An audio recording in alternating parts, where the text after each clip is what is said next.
Come passa il tempo? Sono passati 10 anni quando la rete che divideva dal 1947 la parte orientale di Gorizia, quella rimasta in terra italica, veniva eliminata. Era il primo chiaro segnale che sanciva l'entrata della giovane Repubblica di Slovenia in Europa.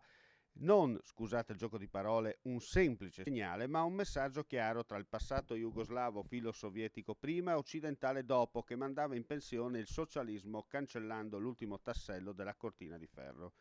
La Slovenia ha dimostrato già da prima che la sua inclusione nell'allora Repubblica Titina era solo un casus post belli. Non c'era nessun legame con Belgrado allora, figuriamoci ora. I tempi passano, il mondo viaggia sempre senza fermarsi davanti all'ostacolo.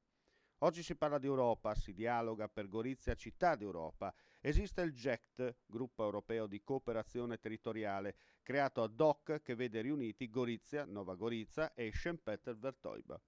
Il confine è il passato, un passato che non si può cancellare con il colpo di matita o con la gomma ruvida, ma semmai dagli sbagli si può seminare un futuro migliore fatto di fratellanza, uguaglianza e amicizia che la politica fascista prima e l'ideologia comunista dopo aveva cercato di nazionalizzare pro domo sua. Tutto il resto è inutile propaganda, fine a se stessa, e come tale va estirpata senza se e senza ma, perché il progresso non aspetta i nostalgici, viva Dio.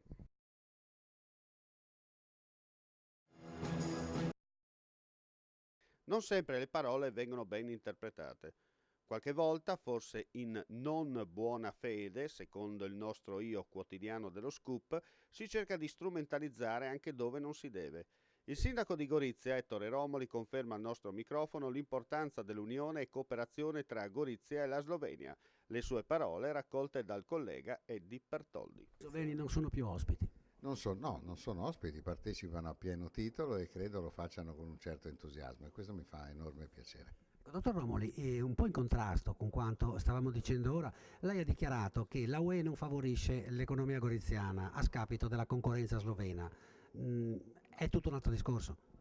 Beh, io ce l'ho con chi ha scritto la locandina del Messaggero Veneto, telefonerò adesso al direttore per dirgli io ho semplicemente dichiarato che mentre i 10 anni che sono trascorsi hanno rappresentato importanti traguardi dal punto di vista umano, politico e culturale, dal punto di vista economico non si sono visti miglioramenti ed è il momento che il governo italiano e il governo sloveno chiedano all'UE un intervento specifico per questa zona. È cosa completamente diversa da quella che appare nella locandina.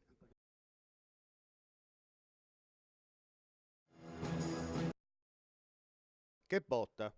Avete presente quella strana sensazione quando prendi una sbronza non programmata con quel maledetto mal di testa che non vuole allontanarsi?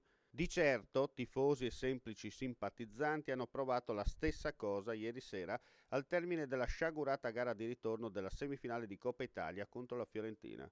A Roma, in finale, contro la vincente del return match tra Napoli e Roma, ci andrà la Fiorentina di Vincenzo Montella, già allievo alle prime armi di Guidolin e tata del Di Natale Empolese. L'Udinese ha da lamentarsi esclusivamente con se stessa se non è riuscita a centrare l'obiettivo.